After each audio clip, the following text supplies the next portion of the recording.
Bonjour et bienvenue à tous. Aujourd'hui j'avais envie de commencer un nouveau concept qui aura pour but d'avoir plus de contenu sur la chaîne en attendant de trouver de sortir des vidéos avec une écriture un peu plus poussée.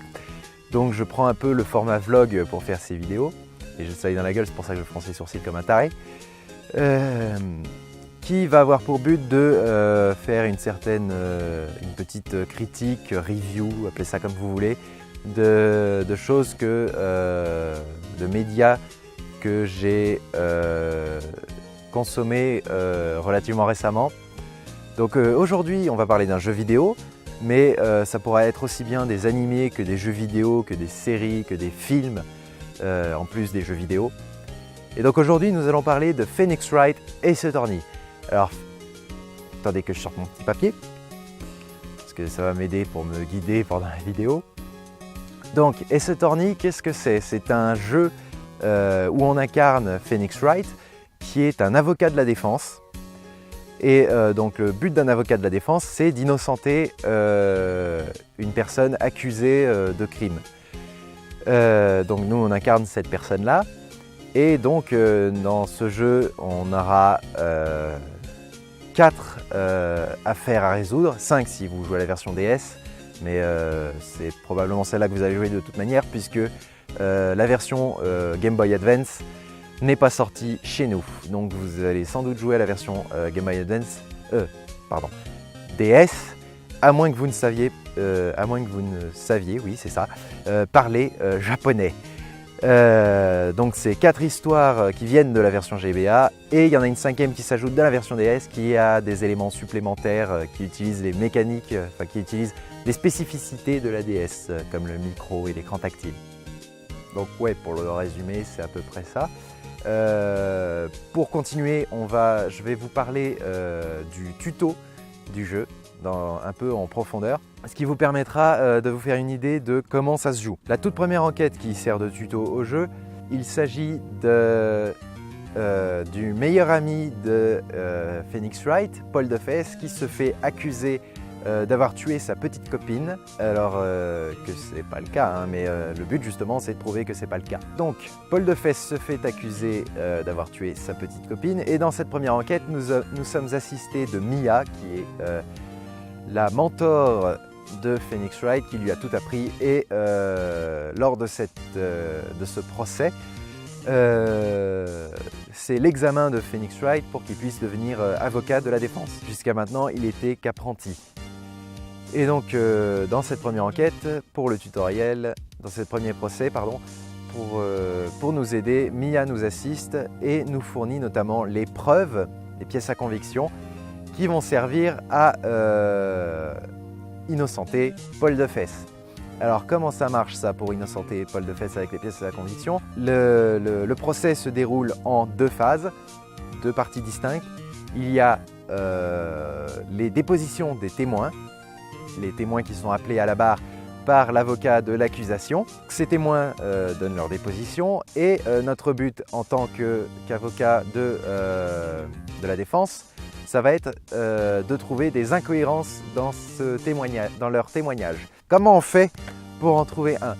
Pour trouver une incohérence dans un témoignage, il faut analyser évidemment le témoignage de la personne et voir s'il n'y a pas une pièce à conviction qui contredit le témoignage. Ce qui va nous permettre d'émettre une phrase célèbre, même chez les gens qui n'ont pas joué au jeu, qui connaissent un minimum, ne serait-ce que de nom, qui est la phrase « Objection !» Voilà. Il peut arriver aussi qu'il n'y ait pas de pièce à conviction, du moins à première vue, qui contredisent le témoignage. À ce moment-là, ce qu'il faut faire, c'est passer le témoignage en revue. Et comment on fait ça? C'est une autre réplique qui peut être utilisée, c'est la réplique « un instant » qui permet de demander des précisions sur le témoignage. Alors des fois on peut être contredit par l'avocat de l'accusation qui dit ça rentre pas dans le témoignage, ça machin, mais ça sert quand même à avoir des informations supplémentaires et du coup ça permet d'un autre côté d'obtenir des renseignements supplémentaires qui peuvent être ajoutés à la déposition. Et ces renseignements supplémentaires peuvent correspondre à une pièce à conviction qui contredit cet élément. Donc, ça, c'est les deux mécaniques principales. En termes de ressenti par rapport à ces mécaniques, je dois dire que balancer une objection, c'est très jouissif. Bon, par contre, on ne peut pas balancer des objections à tout va. Hein. On a 5 essais pour 5, pas 3, 5, voilà. 5 essais pour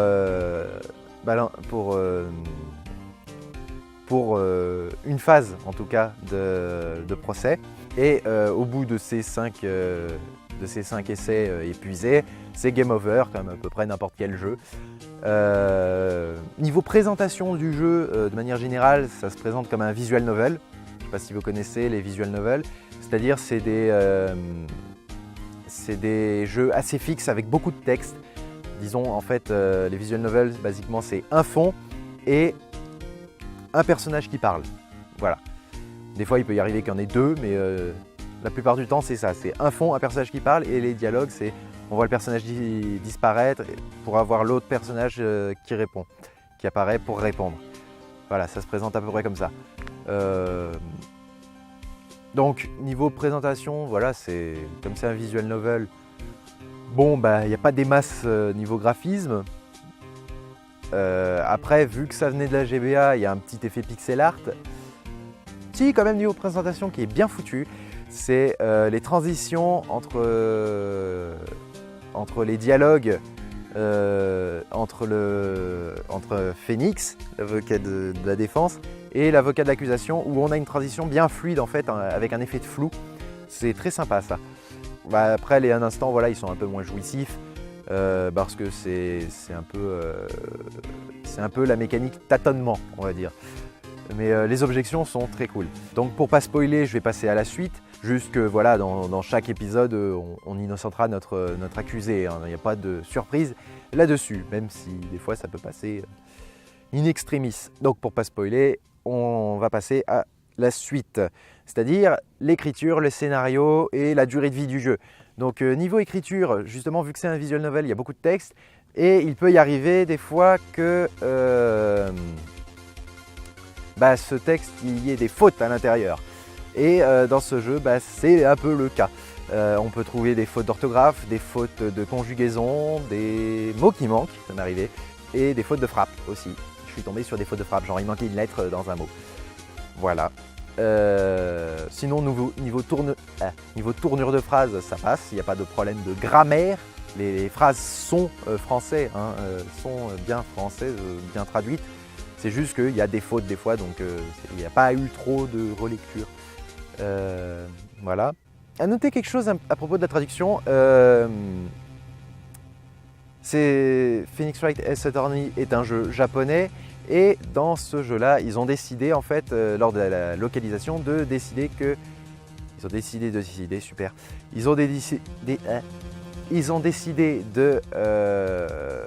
d'adapter le texte de manière à ce que tout se passe en France. Donc c'est un petit peu bizarre, mais ça passe. On va dire ça passe. Les références sont relativement bien adaptées et il n'y a pas tant de trucs exclusifs au Japon. Niveau scénario, je vais revenir un peu sur le gameplay en même temps. Dès le deuxième épisode du jeu, donc ça se décompose en 5 épisodes, je l'ai dit. Donc dès le deuxième épisode, on observe déjà un changement par rapport au premier où on avait juste une phase de procès. Là, avant la phase de procès, on a une phase d'enquête. Cette phase d'enquête qui va nous servir à trouver des pièces à conviction et avoir une idée des personnes qui vont venir témoigner à la barre lors du procès. Un petit détail à propos du deuxième épisode, c'est qu'on arrive un peu sur un Deus Ex Machina et ça m'a plu moyen parce que le but du jeu c'est quand même d'essayer de se dépatouiller tout seul.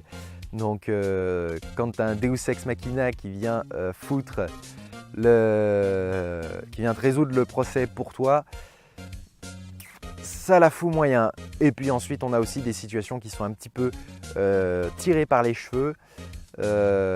capillotractés, comme dirait un certain fossoyeur, dans lesquels Phoenix résout la situation en parlant d'une situation s'étant déroulée précédemment. On peut simplifier comme ça dans l'ensemble. Mais je conçois que c'est des choses qui peuvent arriver aussi dans la réalité. Donc quant à la durée de vie du jeu, personnellement, alors j'ai pas compté précisément combien de temps j'avais joué. J'y ai joué sur émulateur. Donc la durée de vie du jeu, ça m'a fait une 25-30 heures, quelque chose comme ça. Entre 25 et 30 heures à peu près. Je n'ai pas compté précisément, mais on est dans ces eaux-là. Donc c'est un jeu assez long pour un jeu DS. Et d'ailleurs, les mécaniques de sauvegarde sont pas forcément tip-top. Même si on peut sauvegarder à peu près à tout moment. Moi perso, dans un jeu, quand on peut sauvegarder à tout moment, ça me dérange en fait. Alors j'ai pas trop essayé non plus parce que je sauvegardais qu'entre chaque épisode, vu que je jouais moi sur émulateur sur PC. Donc entre chaque épisode, je sauvegardais et je m'arrêtais entre chaque épisode pour être sûr de ne pas être complètement paumé quand je reprenais ma partie.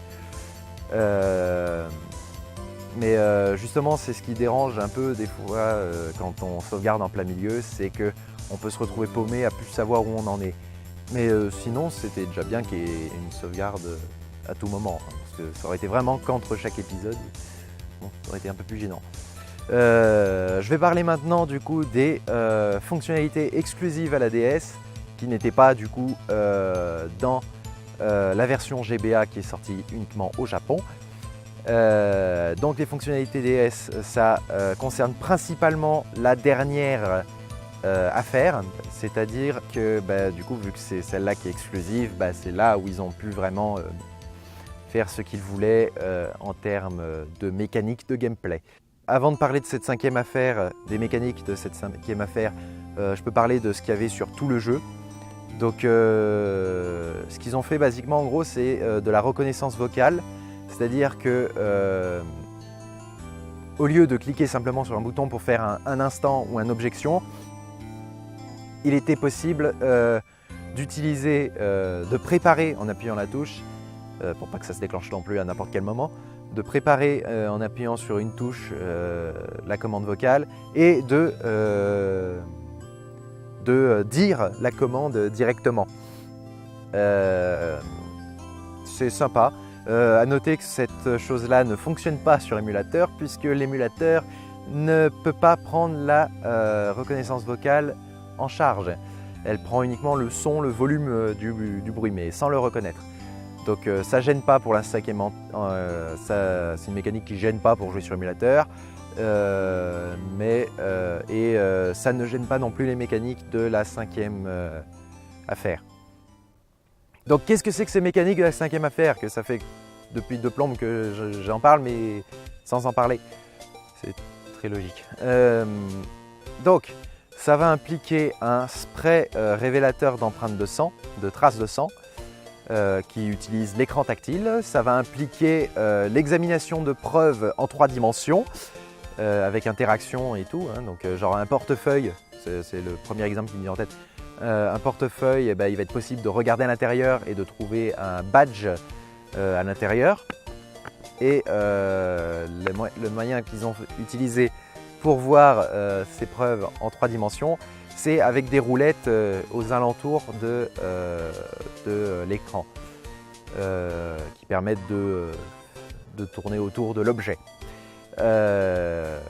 Une autre mécanique aussi, c'est la possibilité de relever des empreintes digitales. Alors évidemment, c'est pas partout, hein, tout ça, c'est par endroit.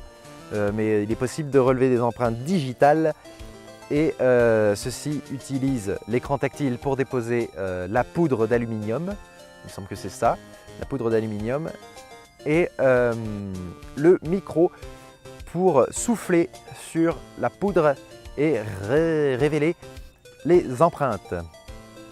Voilà, je crois que j'ai tout dit niveau fonctionnalité DS. À part évidemment la possibilité d'utiliser l'écran tactile pour avancer dans les dialogues et accéder aux pièces à conviction, tout ça machin. La navigation dans les menus peut être utilisée avec l'écran tactile, mais moi j'ai utilisé quasiment que les touches. Voilà, ça ne me gênait pas. Donc pour conclure, je vais donner mon avis général sur ce jeu. Dans l'ensemble, c'est un très bon jeu. Je trouvais qu'il avait un très bon scénario. En fait, j'y ai joué non-stop en fait.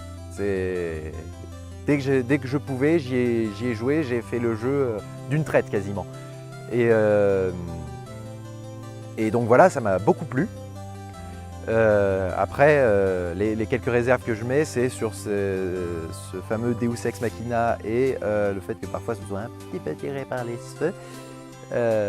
Mais sinon, voilà, c'est un très bon jeu que je vous invite à jouer, que ce soit sur émulateur ou si vous avez une DS, de vous procurer la cartouche pour y jouer. Ou même, il y a une réédition 3DS qui est sortie, je crois en 2014, je ne sais plus exactement.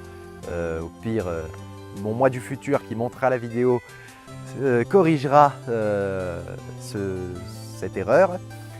Alors il n'est pas sorti en boîte, il est sorti sur l'eShop.